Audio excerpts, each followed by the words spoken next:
За сайн байцгаана уу. Та бүхэндээ энэ өдрийн мэндийг хүргье. За. Нөө наадам гэдээ өрлөөд. За бас л ад болоод байсан. Ёстол яг одоо би бол ёстой жинхэнэ нөө наадам. Ер нь наадам хийхэ болчул яасан бэ гэд бүр чангаас чанга орилмоор байна. За яагаад? За би энэ 3 зүйл дээр төвлөрөөд 3 өнцгөөс ингээд ярихыг хичээ. За хамгийн эхлээд наадам болдог. За төв цэнгэлэхэд бүхчүүд барилддаг. За энийг үзэх гэж ард түмэнд цугладаг. За гисэн чинь нөгөө ганц үздэг юм. Нөгөө хүчит бүхэн одоо допинг гинүү, найраа гинүү, за одоо зодоон цохоо гинүү, ата жөтөө гинүү, хэрүүл уруул гинүү. За бүр энэнд одоо бүр гүн хотголдоод удаж байгаа. За эннээсээ одоо гарах биш, одоо бүр улмал ингээд лавшраад байна. За энэний нэг одоо жишээ гэх юм бол одоо нөгөө улсын наадамд том шагналын төлөө одоо найраа допингийн асуудал ярьдаг байсан бол одоо энэ аймгийн сумын наадам бүр хаасайгүй ийм болчлоо. Тэгэхээр ийм байдлаар энд бүхийг үзэж одоо баярлах биш. Одоо уурлах, гомдох, харуусах, зэрэгцэж ингэж энийг үзэж суух. За ингэж наадам хийх шаардлага ер нь байна уу? За нэг дахь асуудал. За хоёр дахь асуудал нь болохоор энэ төв цэнгэлдгээс гарч яваад одоо нөгөө төрийн ордон гэж ярьчих. Төрийн ордноос өгдөг. Төрийн тэр том шагнал гэж ярьчих. За гэтэл энэ шагнал дахиад утгаа алдаад удаж байгаа. За нөгөө алтан гац, гавьяат гээд. За бараг л хүссэн болгоно. Ингээд ар өрөөр зогцуулаад авдаг болоод удаж байгаа. Нэр хүнд үн цэнээ алдаад удаж байгаа. За гисэн чинь ардаас нь одоо нөгөө ардын жүжигчин за нөгөө онцгой үн цэнтэй бүтээлд олгодог төрийн сойрхлууд за яг энэ ардын одоо бүр яг энэ араас нь одоо ингээ орчлоо. Миний хувьд энэ шагналыг эсэргүүцээд эсвэл одоо энэ шагнал авсан хүмүүст ингээд одоо атаархаад бооч өгөх гээд байгаа юм ерөөсөө биш.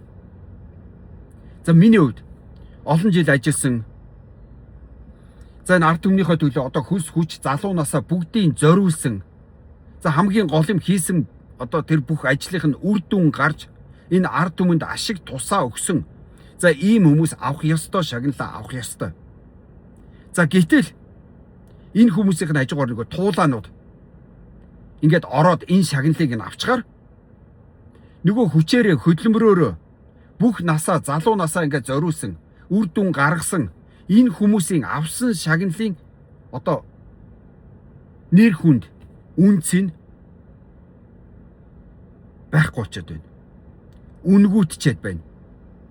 Ингиж болохгүй байна. Нөгөө талаар ярих юм бол ард түмэн энэнд дургүй байна. Авах ёсгүй шагналыг авах ёсгүй хүн авах ёсгүй цагтаа аваад оохоор ард түмэн энэнд дургүй байна. За авсныхаа төлөө энэ хүмүүс дахиад бүр бүх насаараа одоо ингээд янз бүрийн мөнгө цаас авдаг гин. Тэр татвар төлөгчдөөс гардаг гин. Тэгээ тэр нь бага мөнгө гээд ингээд эднэр инээдэг гин. Их баг нь хамаа алга. Авах ёсгүй хүмүүс энийг ингээд насаараа одоо шагнал авсан гэдгээр энэнд хүмүүс дургүй байна. За ямар шагнал болж байгаа. Одоо сая ингээд хитэн гавьяат хуульч гин. Одоо нэг улсын хурлын гишүүн байсан бетон гамбаа гин. За нөгөө хэн блэ? Нөгөө улсын хурлын дарга байсан нөхөр дахиад энэ гавьяат хуульч болсон гин. За гавьяат эдийн засагч гээд нөгөө хүн намын дарга инээ тэрэ ингээ болсон гин. Та нар ингээ бодоод үзтээ. Эднэр гавьяат хуульч болох. Одоо манайх чи одоо тийм гавьяат дуудын байгуулсан бүтээсэн хууль одоо тийм төгөлдөрчсөн хууль өнөөдөр Монголд байна уу? Одоо ингээ саяхны жишээ хар. Нэг улсын хурлын дэд дарга булган хэм билээ нэг хүүхэн үндсэн хууль зөрчсөн гэдэг нэг үндсэн хуулийн шийдвэрийг гаргасан. Гэтэл одоо болтол тэр саарл ордондоо ингээ улсын хурлын гишүүн байж байна. Огцруулаад зайлуулад явуулах гэхээр тэрийг нь тэр хуулийн зөрчил инээ тэрэ байж байгаа болохоор болтгүй гин. Тэгээ ийм л хууль боловсруулсан бүр насаараа боловсруулсан ийм хүмүүс өнөөдөр гавьяат хуульч аваа сууж байна. Гавьяат эдийн засагч гэдэг. Одоо Монголын эдийн засаг яаж хөгжсөн, яаж сэргцсэн. Өнөөдөр энэ дэлхий дээр та нар одоо би Америкт байдаг хүн. Америкт би тийм ээ эндээс бараа аваад Монгол руу явуулдаг хүн. Гэтэл Америкчууд гэдэг чинь юу вэ? Биднээс 10 дахин илүү цалинтай. Гэтэл эндээс зүгээр аваад одоо ингээд зурагт аваад явуулахад $500 үнэтэй зурагт эндээс аваад явуулахад Монгол руу авж байгаа хүн нь $300 каргоны мөнгөний төлөөд $500 телевизээр $800 болоо. Дээрээс нь 100 жилийн мөнгийг 30-аас $50 төлөөд $850-оор авахд Монголд хямдхан байна гэдээ эндээс ингээд авч байна. Авж байгаа телевизэрүүд нь Америкаас авж байгаа учраас ямар ч баталгаа байхгүй. Эндээс юу хэлээд байна вэ гэхээр бүр Америкаас 10 дахин бага орлоготой ирнэ. Авж байгаа юм нь Америкаас илүү үнэтэй болсон. Эсвэл Америкийн одоо бүр ингээд үнэтэй зэрэгцсэн ийм эдийн засаг зүгээр л ийм хийж байгаа хүмүүс өнөөдөр ингээд гавьяат эдийн засагч болцоод яваад бахаар тэр нөгөө жинхэнэ гавьяа шагнал авах ёстой хүмүүсийн тэр нүүрийн хөдөлмөрийг зүгээр үнгүүдүүлчихэд байна. Дээрээс нь ард түмний уурыг хүргээд байгаа байхгүй.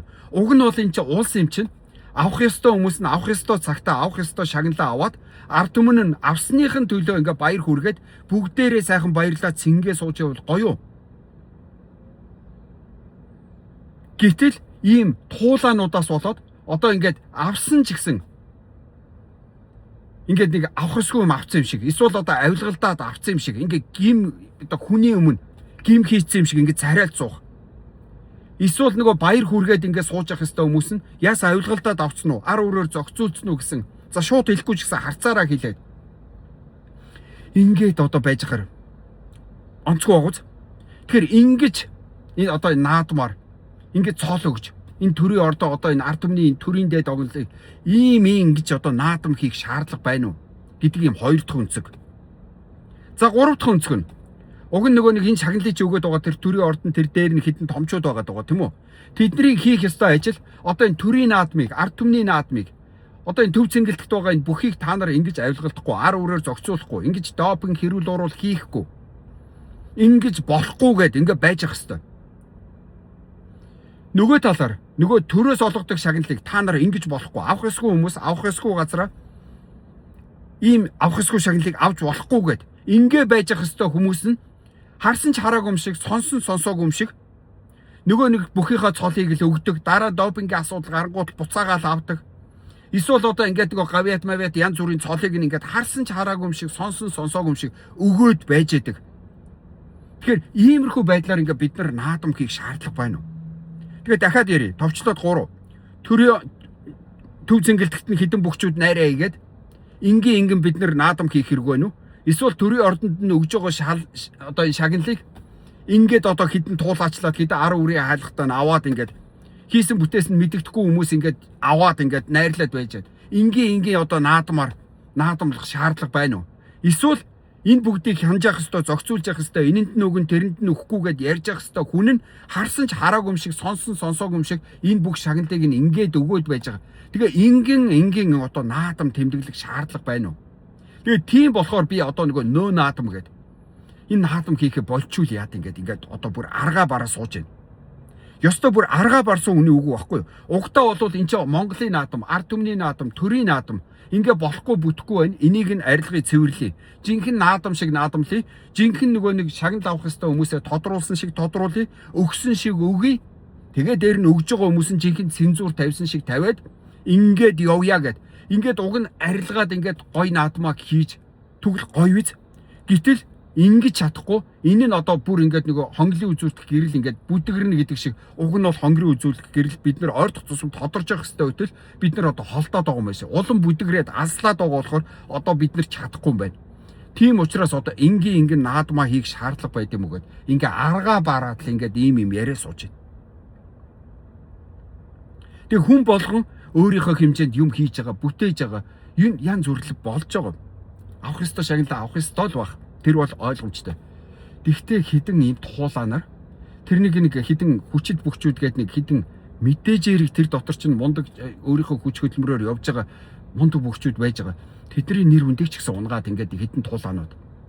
Тэгээ энэ бүгдийг ингээд нэг харсан ч хараагүй юм шиг ингээд цалин өгөө шагнал өгөө сууж байгаа. Нэг ийм хідэн хүмүүсээс болоод ерөөсөө энэ Монгол наадмын нэр хүнд нэр бүр байхгүй болчихлоо. Бүр нэг ядаж нэг одоо болтгоо махад нэг жоохон завсарлуул яад юм манайхаа гэсэн нэг ийм л юм бодогдоод байна. За сая тэр нэг бүхийн одоо ингээд та нар харж байгаа бох нэг допингийн асуудал болсон ингээд эрхийг нь хассан ингээд гисэн чи буцаага сэргээх гэсэн чи тэр сэргээдэг хууль дүрм нь байхгүй ингээд. За тэгээ энээс болоод нэг хэдэн бүх одоо болт барилдаж чадахгүй болж байгаа ингээд. За эсвэл нөгөө ёс зүйн асуудал гаргасан тэр пүрэв давг инээ тэрэ гээд. За гисэн чинь очоод ингээд тэр наадмын өдөр нь барилдуулахгүй зодог тайлыг ингүүтэн наадамд барилдуулахаар болчихж байгаа юм гин. Тэгсэн чинь буцаад гарч ирэнгүүтээ зөвхөн наадамд барилдах эрхийн сэргээс үүнээс бусад өөр барилдаанд барилдаж болохгүй гэдэг. Ингээд нөгөө эрх бүхийн хүн нь ярьсан гин одоо юу гэсэн үг юм бэ? Энэ чи хамгийн гол юм наадам штэ. Тэгэхээр энэ нэгэнт барилдуулахгүй л гэсэн бол одоо тэгээд барилдуулахгүй л байх ёстой байхгүй гаргасан шийдвэр дээр. Гэтэл зүгээр л ингээд нэг хүн нь гарч ирэл энэ наадам дээр барилд. Бус дээр нь барилдахгүй. Одоо ингийн ийм хууль дүрм одоо байх одоо шаардлага байдаг ч юм уу үгүй ч юм уу. Тэгээ энэ болгоноос ингээд болоод ингээд одоо би бүр ингээд хилийн цаана байж байгаа би хүртэл ингээд бухимдаад ингээд одоо ингийн ингэж ард түмний ингээд зүгээр ингээд мөрөөрөө ингээд нэг сайхан одоо нэг ингээд нэг байж ах ёстой хүмүүсээ ингийн бухимдуулан ингийн одоо наадам хийх шаардлага байд юм уу? Тэгээ өнөөдөр ингээд Монголд наадам болж байна. Эхлэх гэж байна. Гэсэн чи ингээд одоо хилийн цаана байж байгаа нэг Монголын иргэн нэг иймэрхүү байдалтай. Ёстой хэрэг алах. Үнэхээр хэрэг алах.